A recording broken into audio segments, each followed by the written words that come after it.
राजाधिराज सद्गुरुनाथ बाबासाहेब महाराज की जय. ಇಂಚಿಗೇರಿ ಅಧ್ಯಾತ್ಮ ಸಂಪ್ರದಾಯ ಜಗತ್ತಿನ 327 ಸಂಪ್ರದಾಯಗಳಲ್ಲಿ ಅತ್ಯಂತ ಮುಂಚೂಣಿಯಲ್ಲಿರ್ತಕ್ಕಂಥದ್ದು. ಇಲ್ಲೇ ಜಾತಿ, ಮತ, ಪಂಥ, ಪಂಗಡ, ಧರ್ಮ, ಮತಭೇದಗಳ ಗೊಂದಲಗಳಿಲ್ಲ. ಹೆಣ್ಣು ಗಂಡು ಅಂತಕ್ಕಂಥ ಭಾವಗಳಿಲ್ಲ. ಆತ್ಮ ಜ್ಯೋತಿಯನ್ನು ಪ್ರತಿಪಾದನೆಯನ್ನು ಮಾಡ್ತಾ ಜಾತ್ಯತೀತವಾಗಿರ್ತಕ್ಕಂಥ ಅಪೂರ್ವವಾದಂಥ ಸಂಪ್ರದಾಯ ಇಂಚಗಿರಿ ಅಧ್ಯಾತ್ಮ ಸಂಪ್ರದಾಯ. ಜಗದ್ಗುರು ರೇವಣಸಿದ್ಧರಿಂದ ಆರಂಭಗೊಂಡಿರ್ತಕ್ಕಂಥ ಈ ಸಂಪ್ರದಾಯದ ಮುಖ್ಯ ಉದ್ದೇಶ, ಧ್ಯೇಯ, ಗುರಿ ಮಾನವ ಧರ್ಮವನ್ನು ಸಾರೋದು, ಮಾನವನ ಕಲ್ಯಾಣವನ್ನು ಮಾಡುವುದು. ಜಗದುದ್ಧಾರದ ಉದ್ಯೋಗವನ್ನು ಕೈಗೊಂಡು ಅವತಾರ ಕೈಗೊಂಡಿರ್ತಕ್ಕಂಥ ಜಗದ್ಗುರು ರೇವಣಸಿದ್ಧರು ಸೇಗುಣಿಸಿಗೆ ಆಗಮಿಸಿರ್ತಕ್ಕಂಥ ಸಂದರ್ಭ. ಸೇಗುಣಿಸಿಯ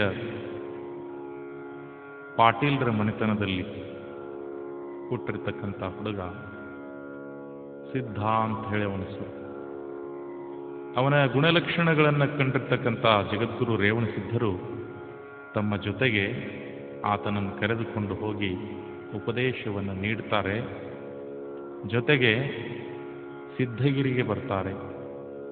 ಇವತ್ತಿನ ಕನೇರಿ ಮಠ ಕೊಲ್ಲಾಪುರದ ಬಳಿಯಲ್ಲಿರ್ತಕ್ಕಂಥ ಸಿದ್ಧಗಿರಿ ಅಭೂತಪೂರ್ವವಾಗಿರ್ತಕ್ಕಂಥ ಸ್ಥಳ. ನಾಥ ಸಂಪ್ರದಾಯದ ಮುಖ್ಯ ನೆಲೆ ಅದು. ಮಚ್ಚೇಂದ್ರನಾಥನ ಪರಮ ಶಿಷ್ಯನಾಗಿರ್ತಕ್ಕಂಥ ಗೋರಖನಾಥ್ ವಾಸವಾಗಿರ್ತಕ್ಕಂಥ ಆ ಸ್ಥಳ,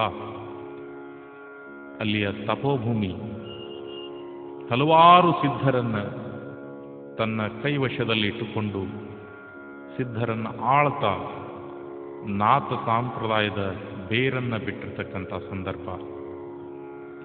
ಕೊಲ್ಲಾಪುರದ ಮಾಯೆ ಅಂದರೆ ಲಕ್ಷ್ಮಿ ಅಂತ ಏನು ಕರಿತೇವೆ, ಆ ಲಕ್ಷ್ಮಿಯೂ ಕೂಡ ಅದರಲ್ಲಿ ಭಾಗಿಯಾಗಿರ್ತಕ್ಕಂಥದ್ದು. ಸಿದ್ಧರು ಪರಮಾತ್ಮನಿಗೆ ಮೊರೆ ಇಡ್ತಾರೆ. ಅಧರ್ಮ, ಅತ್ಯಾಚಾರ, ಅನೀತಿಯಿಂದ ಜಗತ್ತು ಬಳಲುವಂಥ ಸಂದರ್ಭಕ್ಕೆ ಭಕ್ತರು ಭಗವಂತನನ್ನು ಮೊರೆ ಹೋಗುವುದು ಸಹಜ ಮತ್ತು ಪ್ರಕೃತಿಯ ನಿಯಮ. ಹಾಗೆ ಸಿದ್ಧರ ಕರೆಗೆ ಹೋಗೊಟ್ಟು ಆಗಮಿಸಿರ್ತಕ್ಕಂಥ ಜಗದ್ಗುರು ರೇವಣಸಿದ್ಧರು ಆ ನಾಥ ಸಂಪ್ರದಾಯದ ಗೋರಖನಾಥನ ಮನೆ ಮುಂದೆ ಬಂದು ನಿಂತು ಮಾರು ವೇಷದಿಂದ ಭವತಿ ಭಿಕ್ಷಾಂದೇಹಿ ಅಂತ ಕೇಳ್ತಾರೆ. ಅವಾಗ ಇದನ್ನರಿತ ಗೋರಖನಾಥ ತನ್ನ ಕಿರಿಯ ಹೆಂಡತಿ ಕಿರಿ ಲಕ್ಕಾದೇವಿಯಿಂದ ಕಾದ ಸೀಸದ ಅಂಬಲಿಯನ್ನು ಜಗದ್ಗುರು ರೇವಣಸಿದ್ಧರಿಗೆ ನೀಡಿಸ್ತಾರೆ. ಅದನ್ನು ಪುಂಜಿಸಿರ್ತಕ್ಕಂಥ ಜಗದ್ಗುರು ರೇವಣಸಿದ್ಧರು ಗೋರಖನಾಥನ ಎದೆಯೊಳಗೆ ಕಟಾರಿ ಬರುವಂಗೆ ಮಾಡ್ತಾರೆ. ತತ್ತರಿಸಿರ್ತಕ್ಕಂಥ ಗೋರಖನಾಥ ಬೇಡ್ಕೊಳ್ತಾನೆ, ತಾನೆಂದೂ ಕೂಡ ಇನ್ನೊಮ್ಮೆ ಇಂತಹ ತಪ್ಪುಗಳನ್ನು ಮಾಡೋದಿಲ್ಲ, ಸಿದ್ಧರನ್ನ ಮುಕ್ತರನ್ನಾಗಿ ಮಾಡ್ತೇನೆ ಅನ್ನುವ ಪಣವನ್ನು ತೊಡ್ತಾನೆ. ಹೀಗಾಗಿ ಜಗದ್ಗುರು ರೇವಣಸಿದ್ದೇಶ್ವರರು ಗೋರಖನಾಥನಿಗೆ ನಿರ್ಗುಣ ಉಪಾಸನೆಯ ಉಪದೇಶವನ್ನು ಕೊಡ್ತಾರೆ. ಅಲ್ಲಿಂದ ಗೋರಖನಾಥನಿಗೆ ಆಜ್ಞೆಯನ್ನು ಮಾಡ್ತಾರೆ, ಶ್ರೀಶೈಲದ ಕದಳಿ ಬನದ ಕಡೆ ನಿನ್ನ ಪಯಣ ಆರಂಭ ಆಗಬೇಕು ಅಂತ ಹೇಳಿ. ಗೋರಖನಾಥ ಅಲ್ಲಿಂದ ಶ್ರೀಶೈಲದ ಕದಳಿ ಬನದ ಕಡೆ ಹೊರಟು ಹೋಗ್ತಾನೆ. ಹೀಗೆ ಖಾಲಿಯಾಗಿರ್ತಕ್ಕಂಥ ಸಿದ್ಧಗಿರಿ ಪೀಠಕ್ಕೆ ಸೇಗುಣಿಸಿಯ ಸಿದ್ಧನನ್ನ ಕೂಡಿಸ್ತಾರೆ. ಕಾಡಿನಲ್ಲಿ ತಪವನ್ನು ಗೈದಿರ್ತಕ್ಕಂಥ ಆ ಸಿದ್ಧ ಅವನಿಗೆ ಕಾಡ ಸಿದ್ಧ ಅಂತಕ್ಕಂಥ ಅಭಿಧಾನವನ್ನು ಕೊಟ್ಟು ಪಟ್ಟವನ್ನು ಕಟ್ಟುತ್ತಾರೆ. ಇಂಥ ಕಾಡಸಿದ್ಧ ಪರಂಪರೆ ಇಂದು 27 ಗುರುಗಳನ್ನು ಕಂಡಿರ್ತಕ್ಕಂಥದ್ದು. ಇದರಲ್ಲಿ 22ನೆಯ ಗುರು ಮುಪ್ಪಿನ ಮುನಿ ಅಂತಕ್ಕಂಥವರು. ಅವರಿಂದ ನಿಂಬರಿಗೆಯ ನಾಗಪ್ಪ ಅಂತಕ್ಕಂಥವ ಉಪದೇಶವನ್ನು ಪಡಿತಾನೆ. ಆ ನಿಂಬರಿಗೆಯ ನಾಗಪ್ಪನೇ ಮುಂದೆ ಪ್ರಸಿದ್ಧನಾಗಿ ವಿಶ್ವ ಗುರುವಾಗಿ, ವಿಶ್ವಜ್ಯೋತಿಯಾಗಿ ಗುರುಲಿಂಗ ಜಂಗಮ ಮಹಾರಾಜ ಅಂತಕ್ಕಂಥ ಹೆಸರನ್ನು ಪಡೆದುಕೊಳ್ತಾರೆ. ಗುರುದೇವ್ ರಾನಡೆಯವರು ಅವರನ್ನು ನಿಂಬರ್ಗಿ ಮಹಾರಾಜರು ಅಂತ ಕರೀತಾರೆ. ಇಂತಹ ನಿಂಬರ್ಗಿ ಮಹಾರಾಜರು ಅವರಿಂದ ಆಂಧ್ರ ಪ್ರದೇಶದ ರಘುನಾಥ ಪ್ರಿಯ ಅಂತಕ್ಕಂಥ ರಾಮನ ಪರಮ ಭಕ್ತ ಉಪದೇಶಿತನಾಗ್ತಾನೆ. ತನ್ನ ಅಣುವಾದಿ ಸಿದ್ಧಿಗಳನ್ನು ಗುರುವಿನ ಪಾದಕ್ಕೆ ಹಾಕಿ ಸದ್ಗುರುವಿನಿಂದ ಉಪದೇಶಿತನಾಗಿ ಸಾಕಾರ ಸಗುಣ ಭಕ್ತಿಯಿಂದ ನಿರ್ಗುಣ ಭಕ್ತಿಗೆ ಹೊರಡುತ್ತಾನೆ. ಆತ್ಮ ಸಾಕ್ಷಾತ್ಕಾರದ ದಾರಿಯನ್ನು ಕಂಡುಕೊಳ್ತಾನೆ. ಇಂಥ ಯಾವ ರಘುನಾಥ ಪ್ರಿಯರಿಂದ ಉಪದೇಶಿತನಾಗಿರ್ತಕ್ಕಂಥವರು ಉಮದಿಯ ಪ್ರಸಿದ್ಧ ದೇಶಪಾಂಡೆ ಮನೆತನದ ವೆಂಕಟೇಶ ಅವರ ಹೆಸರು. ಈ ವೆಂಕಟೇಶ ಸಗುಣದಲ್ಲಿ ಹನುಮಂತ ದೇವರ ಪರಮ ಭಕ್ತನಾಗಿರ್ತಾರೆ.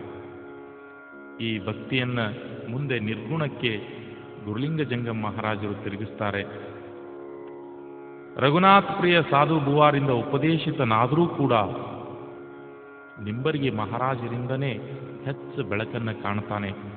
ಅವರು ಪದೇ ಪದೇ ಹೇಳ್ತಿದ್ರು, ಸಾಧು ಬುವಾರ್ ನನಗೆ ನಾಮ ಕೊಟ್ಟು ಕಣ್ಣು ತೆರೆಸಿದ್ರು, ಆದ್ರೆ ನಿಂಬರ್ಗಿ ಮಹಾರಾಜರು ನನ್ನನ್ನು ಆತ್ಮ ಸಾಕ್ಷಾತ್ಕಾರದತ್ತ ಒಯ್ದು ಗುರಿಯನ್ನು ಮುಟ್ಟಿಸಿದ್ರು ಅಂತಕ್ಕಂಥ ಮಾತನ್ನು ಹೇಳ್ತಾರೆ. ಇಂತಹ ವೆಂಕಟೇಶ ದೇಶಪಾಂಡೆ ನಿಂಬರ್ಗಿ ಮಹಾರಾಜರು ದೇಹ ಬಿಟ್ಟ ನಂತರ 1885 ನಂತರ ಶ್ರೀ ಸದ್ಗುರು ಸಮರ್ಥ ಬಾವು ಸಾಹೇಬ್ ಮಹಾರಾಜರಾಗಿ ಅಭಿದಾನವನ್ನು ಪಡಿತಾರೆ, ನಾಮವನ್ನು ಪಡಿತಾರೆ.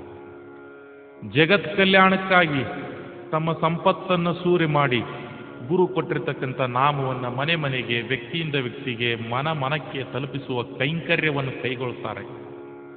ಇಂಥ ಯಾವ ಬಾವು ಸಾಹೇಬ್ ಮಹಾರಾಜರು ನಿಂಬರಿಗೆಯಲ್ಲಿ ಗುರುಲಿಂಗ ಜಂಗಮ ಮಹಾರಾಜರ ಸಮಾಧಿ ಮೇಲೆ ಅಲ್ಲಿ ಪಕ್ಕದಲ್ಲಿರ್ತಕ್ಕಂಥ ಮಾರುತಿ ದೇವಸ್ಥಾನ, ಅಲ್ಲಿಯೇ ಉಪಾಸನೆಯನ್ನು ನಡೆಸ್ತಾ ಇರ್ತಾರೆ.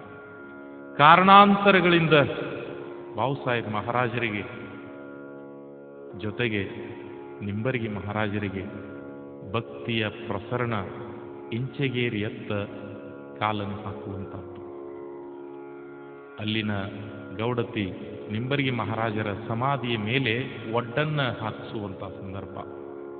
ಅಲ್ಲಿಂದ ಅಸ್ಥಿಯನ್ನು ತೆಗೆದುಕೊಂಡು ಇವತ್ತಿನ ಬಿಜಾಪುರ ಜಿಲ್ಲೆಯ ಇಂಡಿ ತಾಲೂಕಿನ ಇಂಚಗೇರಿ ಅಂತಕ್ಕಂಥ ಒಂದು ಗ್ರಾಮದಲ್ಲಿ ಅಂಬೂರಾವ್ ಮಹಾರಾಜರ ಅಳಿಯನಾಗಿರ್ತಕ್ಕಂಥ ಅಣ್ಣಪ್ಪ ಕುಲಕರ್ಣಿ ಎನ್ನುವರ ಹೊಲದೊಳಗೆ 1903 ಫೆಬ್ರವರಿ 4ನೇ ತಾರೀಕಿನ ದಿನದಂದು ಗುರುಲಿಂಗ ಜಂಗಮ ಮಹಾರಾಜರ ಅಸ್ಥಿಯನ್ನಿಟ್ಟು ಅದರ ಮೇಲೆ ಗದ್ದುಗೆಯನ್ನು ಸ್ಥಾಪನೆ ಮಾಡಿ ಇಂಚಗೇರಿ ಅಧ್ಯಾತ್ಮ ಸಂಪ್ರದಾಯವನ್ನು ಕಟ್ಟುತ್ತಾರೆ, ಬೆಳೆಸ್ತಾರೆ.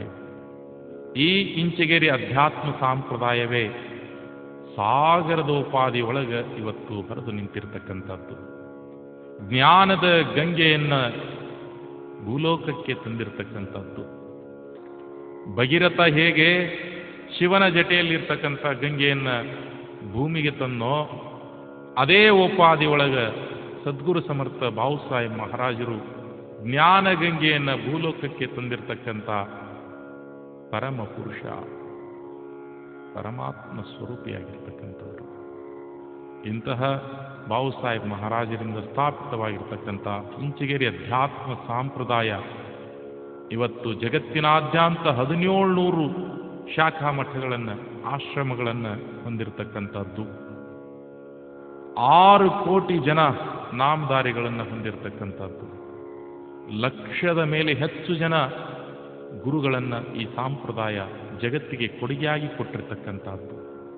ವಿಶೇಷತೆಯಲ್ಲೇ ವಿಶೇಷತೆಯಿಂದ ಕೂಡಿರ್ತಕ್ಕಂಥದ್ದು. ಇದನ್ನವರು ಬ್ರಹ್ಮಶಾಲೆ ಅಂತ ಕರೀತಾ ಇದ್ರು.